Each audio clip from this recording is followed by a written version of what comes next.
What up, guys? Mike G with MDG Collections on hand. Today, ladies and gentlemen, let's jump on the road and start Genzilla first.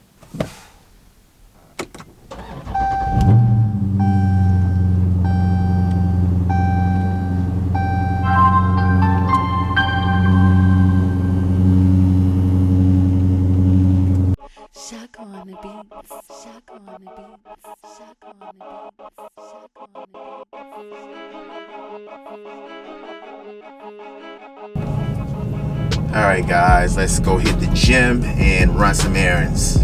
You know what we do. So New York City, 79 degrees out today. A pretty nice one out. And we are shooting on the old school Canon M50 and my 22mm lens.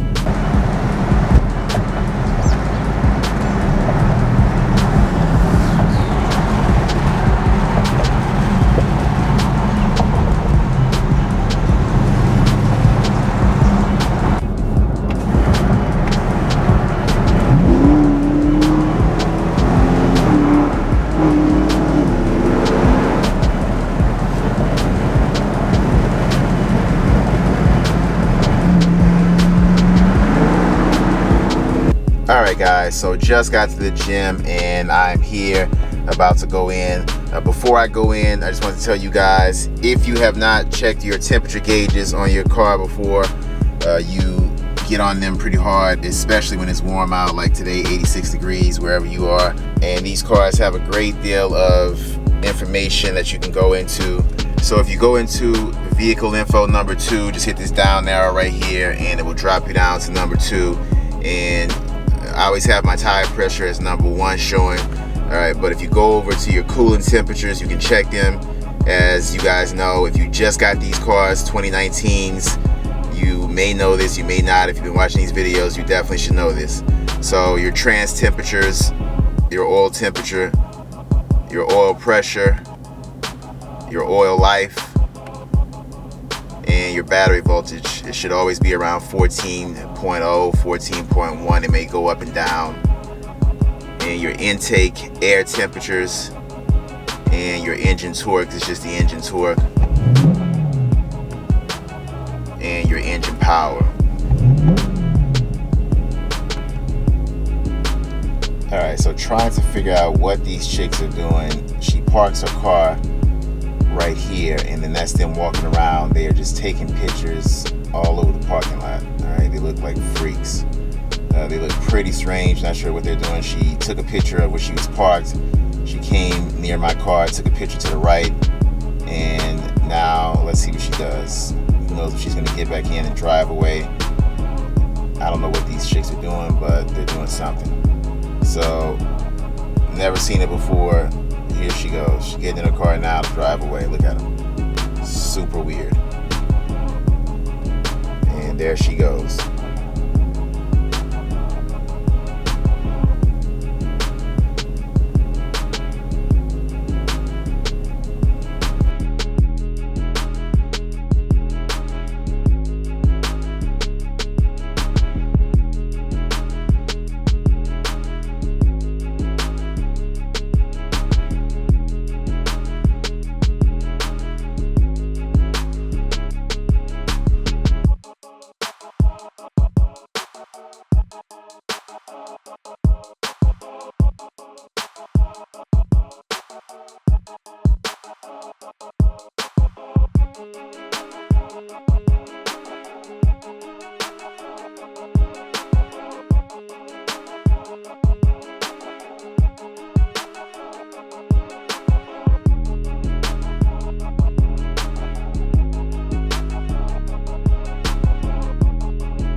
Alright guys, so another tremendous workout.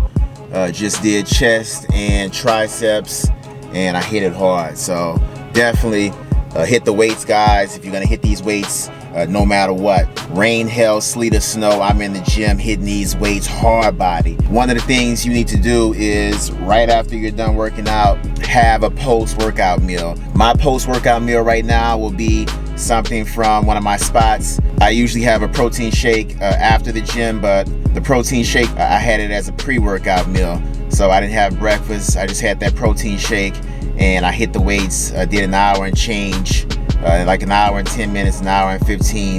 Now I'm here about to jump on my post-workout meal, and I'll probably do Chipotle today like I usually do if I don't have a post-workout protein shake, which today is not going to be a day of that. So definitely make sure you consume your protein within, you have an hour, but I like to tell people as soon as possible so it can get straight into your bloodstream and hit your muscles right away while you're in the recovery process, because that's happening immediately even as you're working out, but as soon as you stop, so you want to get that protein consumed pretty quickly.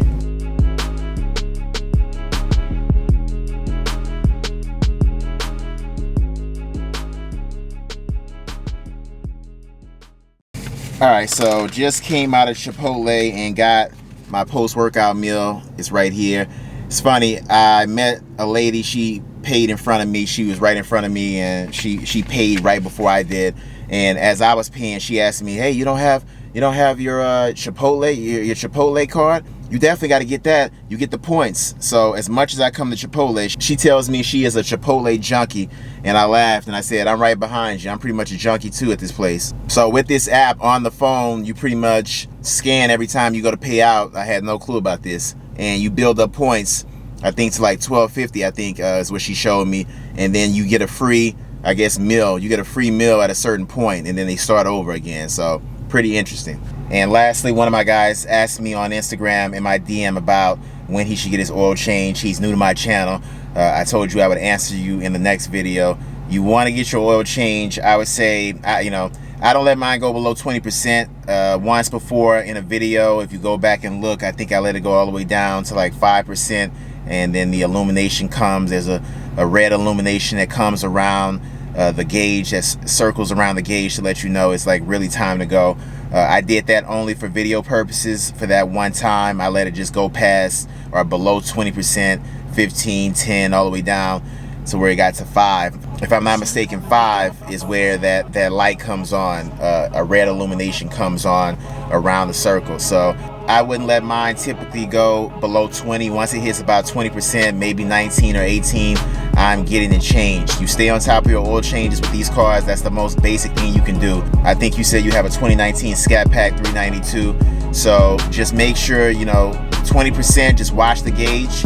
If you don't watch the gauge, you just let it slip by, it's gonna sneak up on you, and it will illuminate. I showed you earlier how to find that within those gauges. That's one of the main reasons why I was showing you those gauges. So in the earlier part of this video, when you see me going through the gauges, in vehicle info number 2, and when you see me get to that gauge, I was still at 70%. I'm still good for a while. So if you get to 20%, I would just go get it done, just to stay on top of it. The synthetic oil in these cars, you can let them go 6,000 to 8,000 miles, they like to say, or if the day comes first, depending on how much you drive, if you're city driving or if you're highway driving. Sometimes the time or the months or the days come before you hit that mileage that they give you. So whichever one is first. Sometimes people go beyond the dates and the time, and they just go and they just look at the mileage. That's just what they want to do, maybe, I don't know, to save money and just go twice a year. But technically you really only have to go twice a year with these cars. You're new to these cars, and I'm telling you right now, since I've had this car coming up on almost 3 years, I've only went twice a year. I've never once went 3 times in a year. So twice a year is good, and you should be fine staying on top of your oil change. Yes, I had an issue where my alternator failed. I have some suspicion on why that could have happened, but I'm still doing research on it before I actually put it on video. And or it just could have been a lemon. But the alternator was failing. It was pulling the battery down, and I had to get both replaced, which is rare for a car like this. with not even 17,000 miles. So just words from the wise with your new 392. Enjoy it. Make sure you stay on top of your oil changes. Enjoy these cars. The summer's here. It's almost over. It'll be fall before you know it. And you can still enjoy these cars in the fall when it's starting to cool down and not be as hot. They will perform a little bit better, to be honest with you. So that is going to do it for this upload. Give this video a thumbs up. Subscribe if you haven't already. And until next time, ladies and gentlemen, that's gonna be a wrap.